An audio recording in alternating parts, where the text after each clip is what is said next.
The year is 48 BC. Ships unload their cargo. Row after row of papyrus scrolls piled up on docks in the Egyptian city of Alexandria. Soon they will be added to the collection of the greatest library the world has ever seen. Thousands of scholars are here to study them, including Greek philosopher Zeno of Citium, better known as the founder of Stoicism. Here he teaches the next generation how to respond to whatever life throws at you with calm and dignity. Like, for example, when your great library burns down.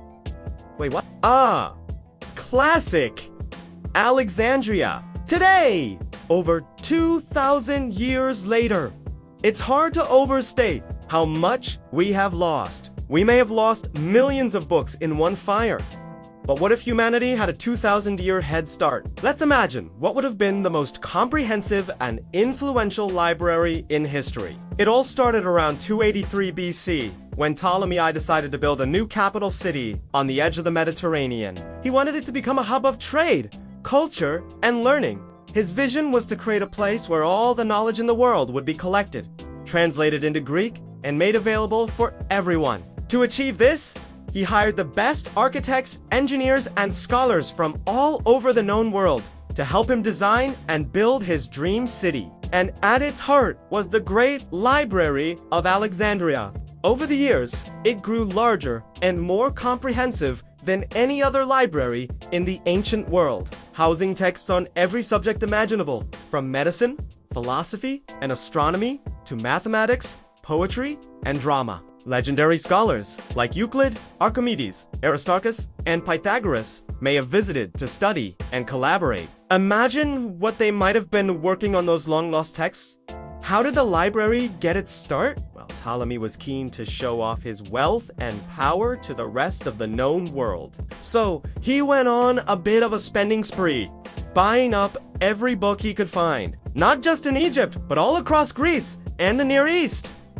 Word spread quickly that Alexandria was the place to be if you were a scholar. So people from all over came to live and work there. They brought their knowledge and their books with them, and soon the library's collection began to grow exponentially. At its peak, it's thought to have held some 500,000 scrolls and 90,000 volumes. A truly staggering number, considering that even the largest libraries today hold only a tiny fraction of that.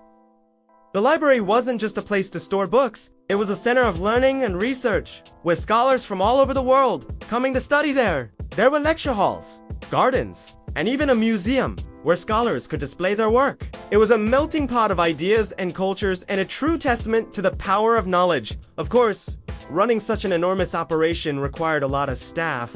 There were scribes to copy books, librarians to catalog them, and guards to protect them from thieves or vandals. In fact, there was even a special team of firefighters, whose job it was to rush to the aid of any building that caught fire nearby. They would bring the blaze under control and then carefully remove the books from the burning building and store them in the library for safekeeping. But for all its sophistication and innovation, the library ultimately met a rather unceremonious end. There are many theories as to how it burned down, but no one knows exactly when it disappeared, which makes it more tragic. Did it go up in flames during the civil war between Octavian and Mark Antony in 43 BC? Maybe. Or perhaps it was the fire started by Julius Caesar a few years later that finally sealed its fate. Another theory claims that the library was largely destroyed in the 2nd century AD when Emperor Aurelian neglected to defend the city against a Germanic invasion. Some historians argue that it was actually a series of smaller fires that gradually destroyed the library over several centuries. A last-ditch effort to save the collection in the 390s proved unsuccessful. By the time Hypatia, the last librarian, was murdered in 415, the library was likely little more than a shadow of its former self. But if it hadn't burned down, what would the world be like today? If the Great Library of Alexandria had survived, we can be sure that the Romans would have studied its contents, since they were well aware of its existence and avid readers themselves. It would not have taken them long to realize that the Greeks had beaten them to many discoveries and inventions. For example, Roman engineers knew that the arch and the dome were stronger and more practical than the Greek versions. Still, they probably took the Greek idea of concrete and adapted it to their own use, eventually creating the magnificent Pantheon, one of the most impressive buildings in the ancient world.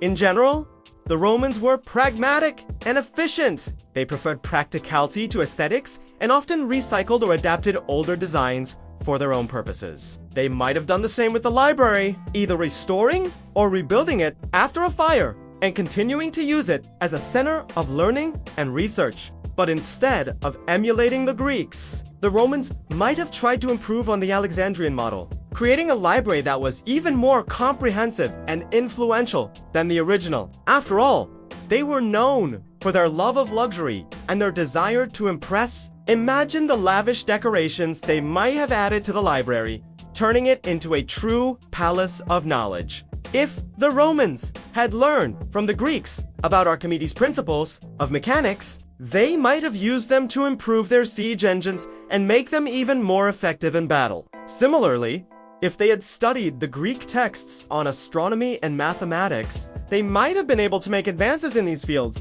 that would have rivaled those of the Hellenistic period.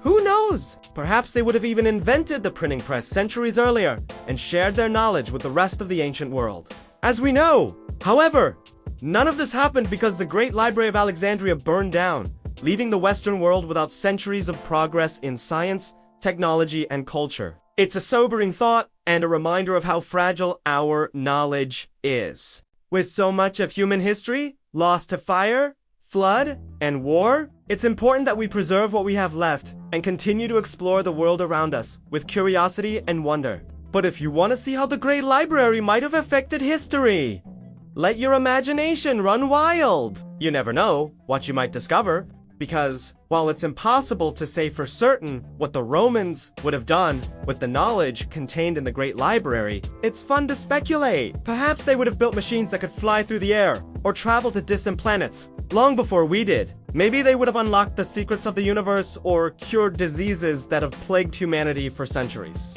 Or maybe they would have simply used their newfound knowledge to make their empire even more powerful and prosperous. The possibilities are endless. What's clear is that the Romans were a highly adaptable and innovative people who were always looking for ways to improve their lives and their empire. They were open to new ideas and technologies, and they were quick to adopt and adapt them to their own needs. They would have been particularly interested in anything that could make them more efficient or effective in war, such as military engineering or medicine. They would also have been fascinated by anything that could bring them greater wealth or power, such as new sources of revenue or ways to control trade routes. Overall, if the Romans had had access to the knowledge contained in the Great Library, they would have been able to make significant advances in a wide range of fields. They might have become the dominant power in the ancient world, and they might have laid the foundation for the modern world centuries earlier than we did. What do you think we would have invented if we had the knowledge from the Great Library of Alexandria? Would we already have flying cars or spaceships? Drop your tick below. Thanks for watching. See you next time.